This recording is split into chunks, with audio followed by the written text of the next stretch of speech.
Alrighty, guys, welcome back. We're going to continue playing Death Mask. We currently, last part, we saw a little bit of, what's going on, kind of setting up the story where basically this group of performers who are going to do some kind of special performance for this poor town in this mountain rural area. This like a town that's known for its healing, right? It has like a business or a big factory, whatever, that was selling pharmaceuticals from there. And then it also goes into like the god that they worship there is like a healing type of god, I guess.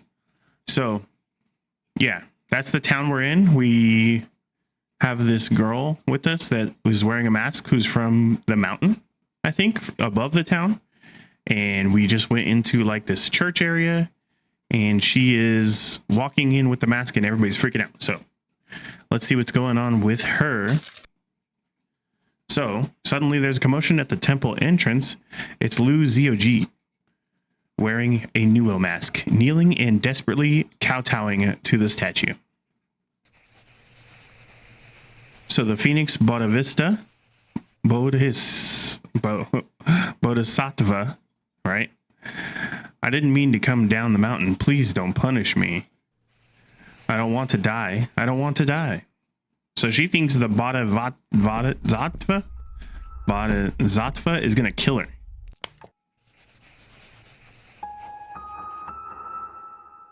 Zioji, stop kowtowing. So Chen hit her? Lu Zioji is forcibly pulled up, her face still filled with intense fear, her eyelashes stuck together from the blood on her forehead. The scent of incense is faintly mixed with the medicinal fragrance, and Lu Zi suddenly feels a cold wind at the back of his head, shivering violently. There's a strong sense of being watched. I guess we'll turn around. Something crazy going on. Amid the swirling incense, the Phoenix Bodhisattva and serene and gentle face bring some peace to Lu Zi. Bodhisattva, bless, drive away evil. Suppressing his fear, Lu Zi mutters and bows his head in prayer. Oh, its eyes opened. Whoa, dude, I'm tripping. It opens its eyes and then it started melting. Is the stillness of the nightmare of being watched? Someone suddenly taps him on the shoulder from behind.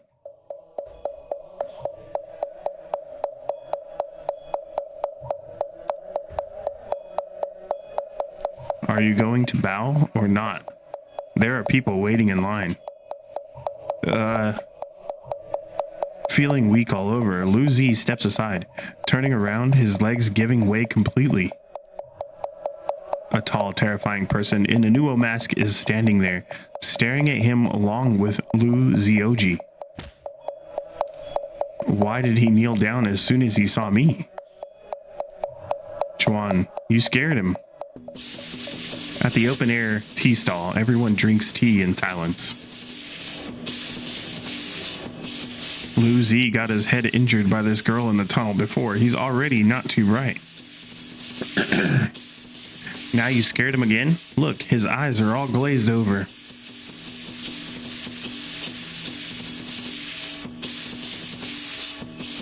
Does this guy also have like a glitched effect behind him? It's like really faint, just around his head. Same as the girl. What's that about? It has to mean something. Sorry. Takes off his mask, revealing a broad, gentle face despite his large build. I'm here to deliver medicine. I heard someone from the village was wandering around the town, so I came to check. Zioji, why did you come down the mountain? The village head and the Phoenix Maiden will definitely punish you when you get back. I'm sorry. Why is this trip so unlucky? My nephew is injured and scared. Getting into trouble even in the temple. Could it be the Bodhisattva doesn't want him to go up the mountain? Leader, Why don't we skip performing in the village this year? We hardly make any money of it. We haven't been home for New Year's in years, and our parents have argued about it several times. No, I definitely go up the mountain. Again, I'm definitely going up the mountain. Hearing the troupe might give up the performance, Chenkin tone becomes uncharacteristically anxious. Lucy, what do you think? Your uncle wants to take care of you first. If you don't want to go up the mountain, I can transfer to this other village performance to another troupe. Oh, I can transfer.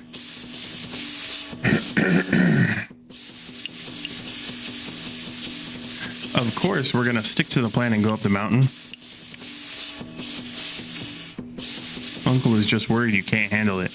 I still have a head injury, and it's not convenient to charge or change bandages in the village. I've learned some medical skills from Teacher Zhu. I can help treat his injuries. The car is broken. We'll have to carry the props up the mountain path. Can you manage that, Lu Zi? Hu Chuan stands up, easily lifting Lu Zi with one arm and estimating his weight. No problem. I can carry him in the medicine basket. His weight is less than the firewood I usually carry. Seeing the efforts of the two people from Yunxing village to get him up the mountain, Lu Zi feels moved. Uncle Gu, I'm fine. Let's stick to the plan and enter the village. Everyone makes a brief rest before heading up the mountain. The soft, padded medicine basket Hu Chuan carries is spacious and comfortable, cradling Lu Zi like he's floating on calm waves. Lu Zi, lulled by the steady pace, soon drifts off to sleep. What a lucky guy, bro. He just got carried up the mountain. He doesn't have to hike or nothing. When Lu Zi wakes up, the room is quiet, with only a woman sitting in his bed. So this is the same room we've been in our dream. Young man, you're awake. This is the guest house arranged by the village for your troop. I'm responsible for taking care and cleaning this place. You can call me Aunt Zhou. Thank you, Aunt Zhou. Where are the rest of my troop? Leader Gu said they went to the stage for her rehearsal first.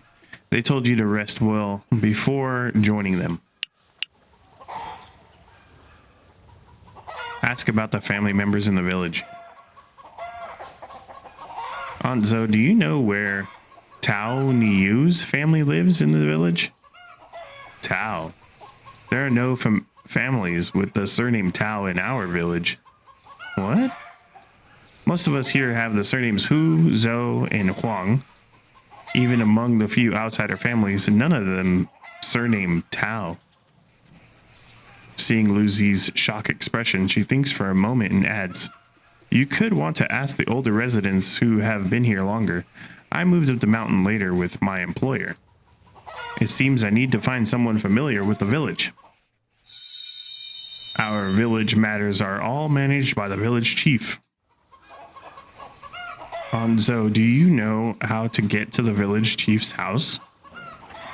Upon hearing the village chief's name, Aunt Zhou, her smile vanishes instantly. Old shit Huang, he's an effing bad guy. You shall avoid dealing with him. I need clean the room, so if you have nothing else, just go. That's weird. Pushed out the door, Lu Zi scratches his head, bewildered, and steps out the guest house. Yeah, why'd she act crazy? I guess she really doesn't like the guy who runs the town. To Lu Zi, unfamiliar with the mountain environment, these intersecting mountain paths all look the same. He had to rely on footprints on the ground to tell which path was more frequently traveled, slowly finding his way to the densely housed village road.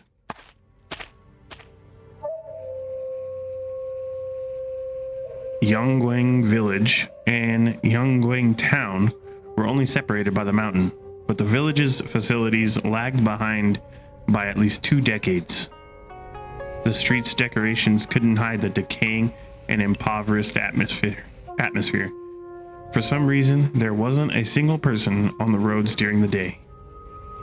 Just as Lu Zi was puzzled, he turned a corner and was startled. Oh, there's a whole bunch of creepy people. The alley was packed with villagers, all standing still for some unknown reason.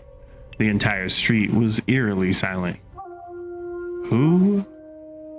As someone voiced their confusion, all eyes turned to Lu Zi, causing a small commotion among the crowd. I'm from zoo or island troop. First time up the mountain this year. Hearing Lu Zi was from the troop, the villagers' suspicion subsided slightly, but they still whispered among themselves, giving him cold, scrutinizing looks. Yeah, we should ask about our mom, right? This is where she comes from.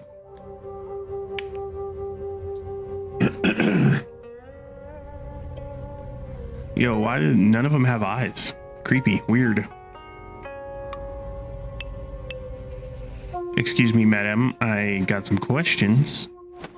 The woman shrank back, avoiding his gaze, and was roughly pulled into the crowd by her irate husband. What are you showing off for an outsider? Tell me, did you fall for that gigolo?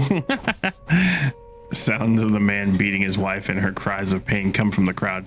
People just watching coldly. No one stepping in to stop it. That's crazy. Damn, this town is multi-decades behind. Hey, stop it, or I'll call the police. Lu Zi rushed forward, only to be blocked and shoved by several villagers. A husband beating his wife as usual. Look at you, strange look, not decent. What? Call the police. Our village only reveres the Phoenix Bodhisattva. Who cares about the police? Lu Zi struggled to tried to argue, but the ones restraining him suddenly let go and disappeared, muttering quietly. Fourth, stop it. Crazy Zoe is here. Lu Zi also felt a chilling pressure on his back. Turning around, he saw Zhou Hong standing at the alley entrance with her hand on her hips. Zhou Hong. Without any words, Zhou Hong's knife-like gaze forced the men to awkwardly disperse, leaving the woman sobbing on the ground. Continue inquiring, yeah. I think the old lady, maybe she'll have more information about our mom, our family.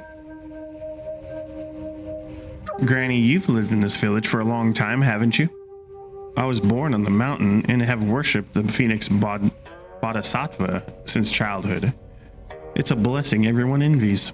My mother was also from the village, so I'm half a villager here. Where's your mother then? Why didn't she come back with you? She's dead. Sickness. A chilling, guttural laugh emerged from the old woman's throat. Damn, she laughed at her mom's death? Dead. Good. Those who leave the mountain against the Bodhisattva's will face divine punishment. Unfortunately for you, you'll be a short-lived ghost too. What? Can I ask her again? I can talk to her again? I guess not. Okay. Let's talk to this older looking dude. Hey man, got a cigarette? We don't smoke city cigarettes. A hand-rolled dry cigarette, faintly smelling of herbs, was tucked behind his ear. Excuse me, I have some questions. Non-believer in the Bodhisattva, get away. The villager waved his hand dismissively, like shooing away a fly, ignoring Lu Zi's attempt to talk.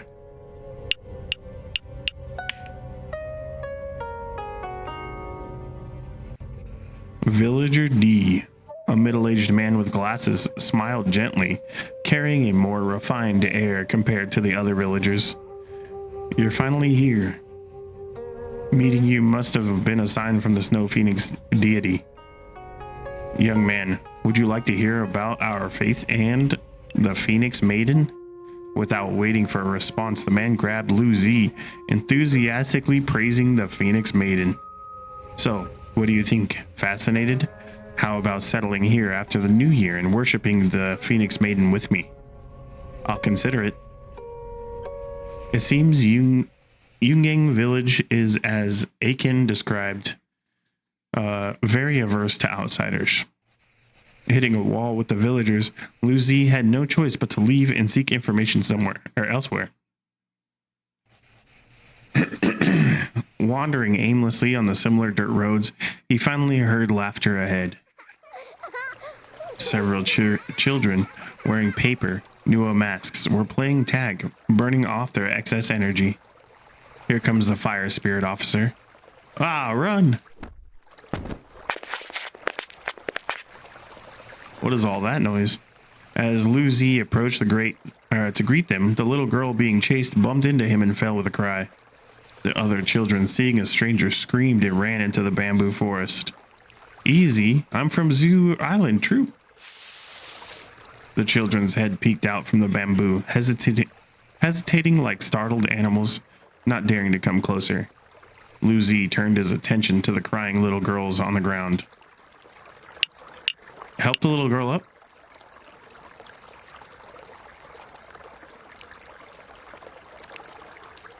Or give her candy.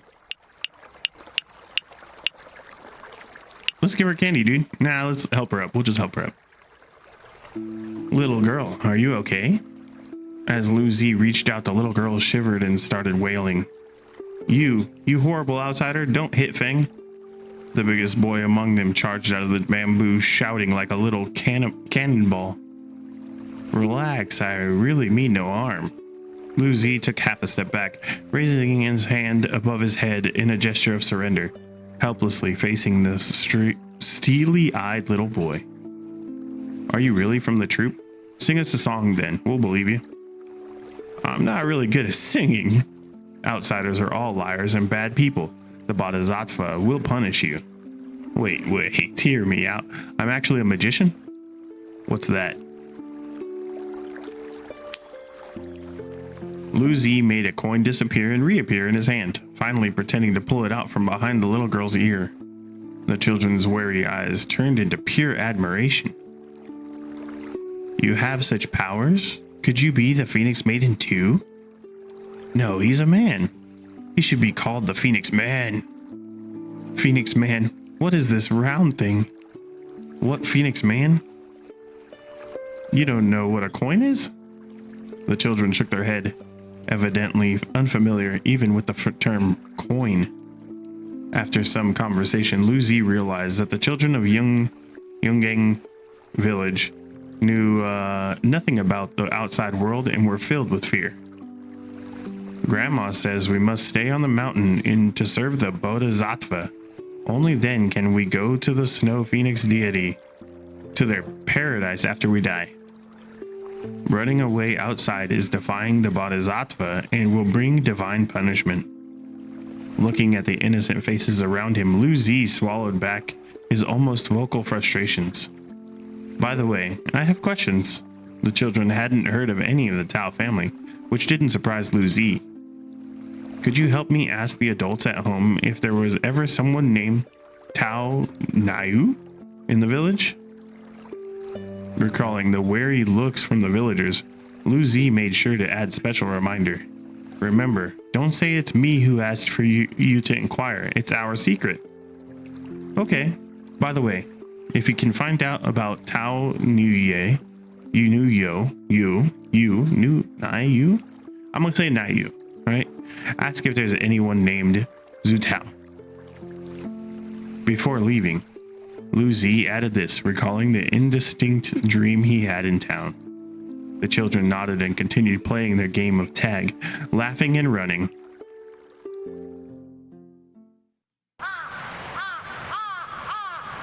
What is this place? So big. Walking along the gray-walled building beside the bamboo grove, Lu Zi still couldn't find an entrance. Just as he thought he was about to pass a small door, he heard an intense commotion from inside, growing louder. Suddenly, the door burst open. A burly man holding up his pants stumbled out. What's going on? This guy also has like the glitched effect behind him. You see that? Get out of the way, bastard. Along with the burly man angry shout, Lu Zi heard Chen Qing's anxious voice. Lu Zi, grab him.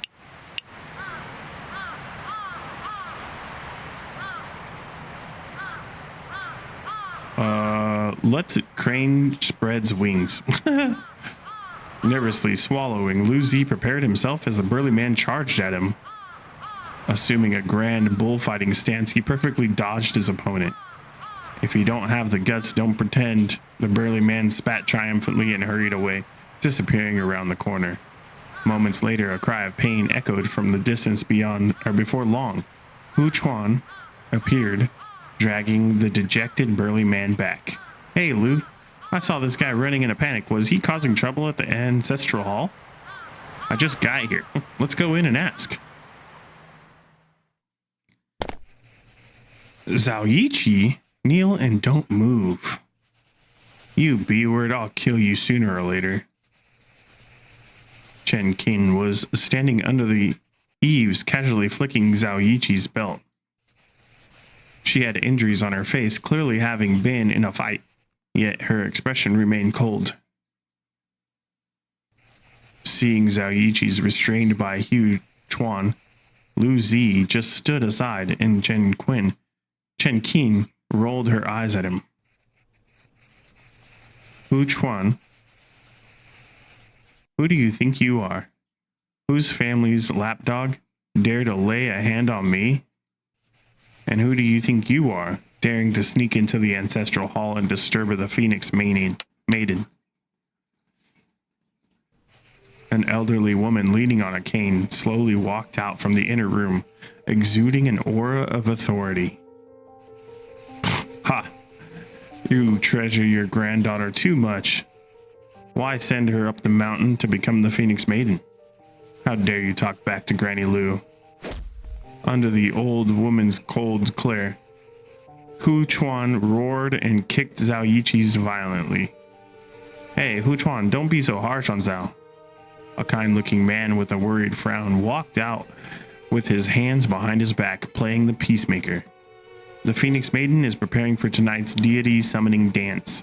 If she's delayed, you'll be in big trouble. Zhao, you're really muddled. Lu, how is the Phoenix Maiden now? Chief, the Phoenix Maiden is fine, just a bit scared. Luckily, Sister Chen Qin intervened in time. Lu Zioqi's voice came from the inner room, responding promptly. That's good. Hu Chuan, tonight there is still the deity summoning ceremony. Tie him up and throw him in the mountain god temple. We'll deal with him tomorrow. Yes, Granny Lu.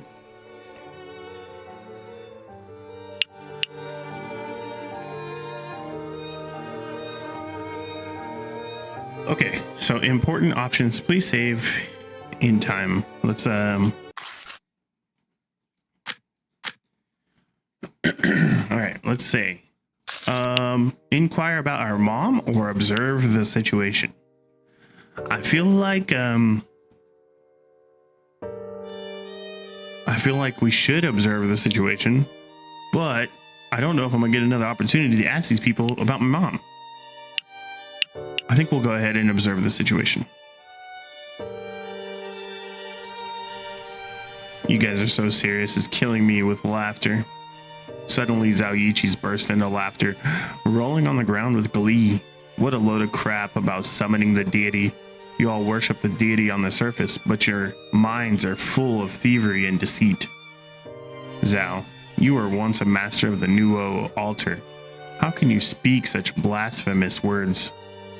The chief was horrified, clasping his hands together and bowing repeatedly towards the mountaintop. Bodhisattva, please forgive us. Enough. Zhao Yiqi, your father set the ancestral hall on fire years ago, killing many of the Hu family elders.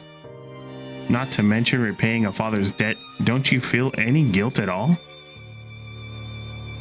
Zhao Yiqi stopped his frantic laughter, sitting on the ground with a sinister look in his eyes as he stared at the two on the steps. My father, in his actions, was more decent than all of you. The only one who set the fire died, but those who were burned are just fine, even becoming the biggest beneficiaries. You and Hu Lao's schemed for over a decade. Can't you see through that old plot? You old witch, stop pretending to be naive.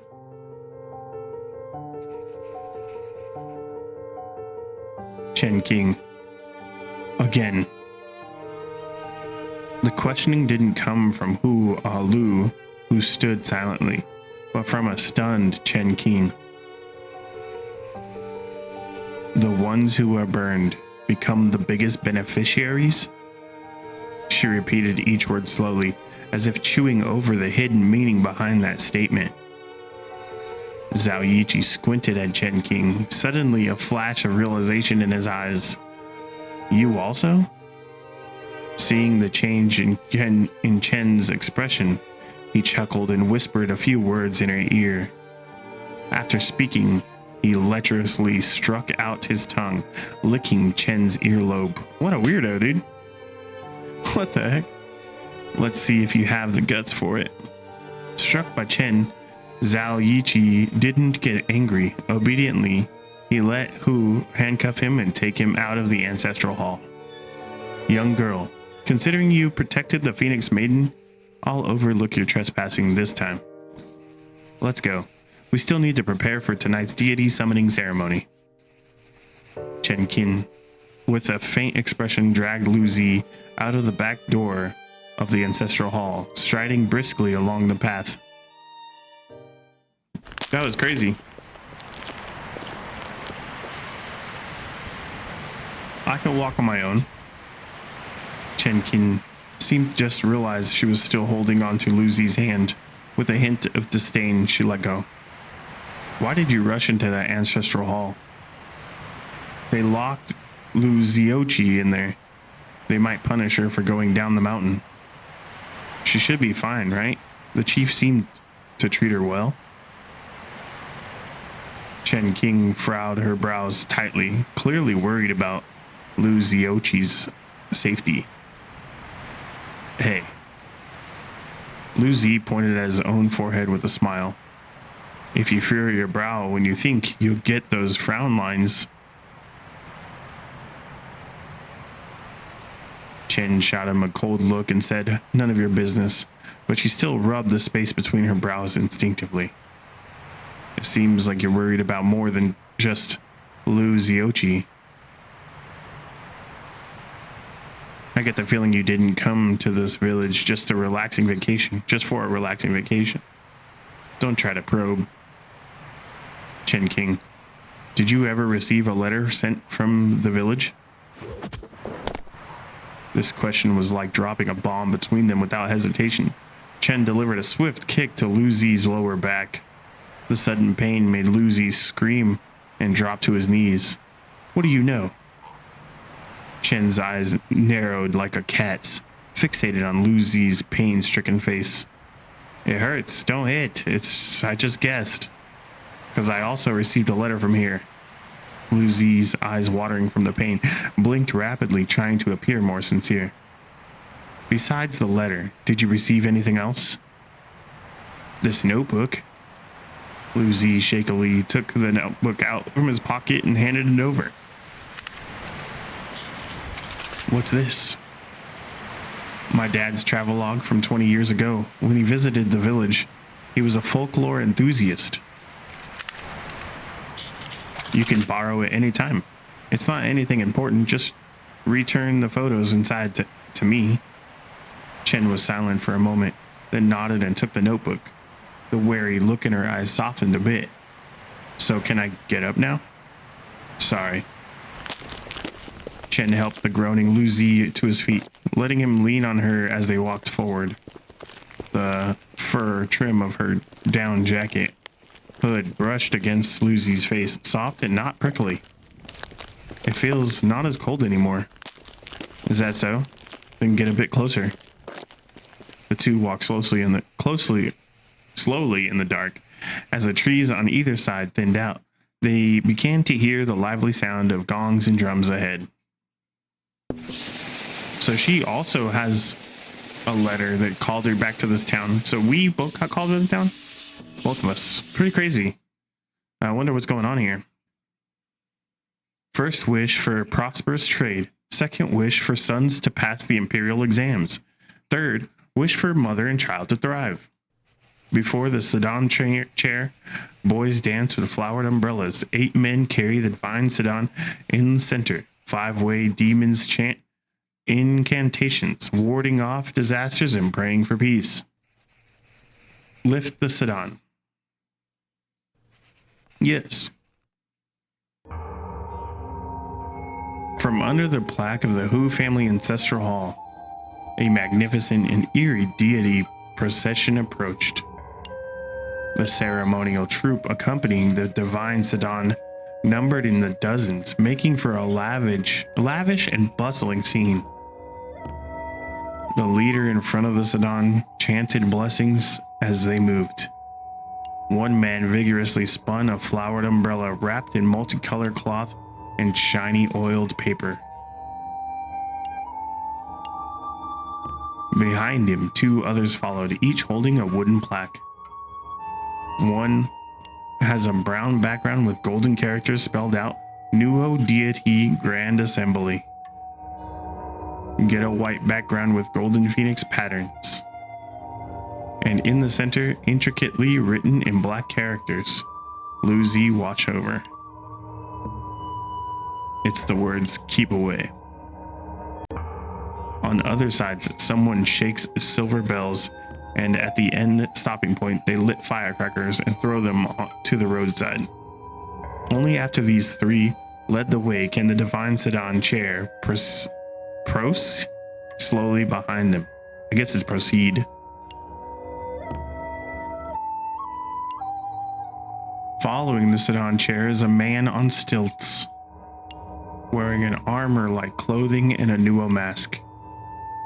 The mask depicts a furious warrior, majestic and imposing, likely serving as a guardian spirit, inspired by a legendary folk general. After they come another set of figures holding the Nuo Deity Grand Assembly and Keep Away plaques, along with a large banner separating the band and the ceremonial troupe, with the procession ending with the band.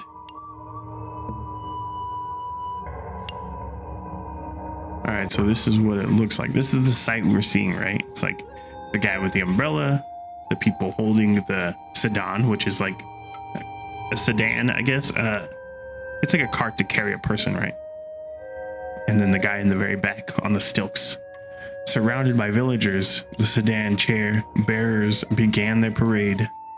Children laughed and sang folk songs.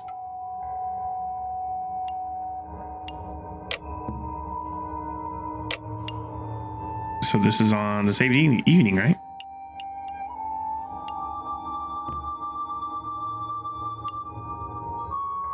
Let's join Chen to observe the parade. Since, or maybe, you know what? I think this is a good spot to stop. We'll do this in the next part, right? So for now, we're gonna call it a day. Thank you guys for watching. I hope you guys enjoyed it. Look forward to what's gonna happen next, right? What's gonna happen at this parade? And what's going on in this town? Why are they calling us back, but nobody knows who we are or who sent the letters? It's weird. There's like a lot of mystery going on. I don't know what's going on really. Kind of crazy. But for now, thank you guys. And I'll see you later.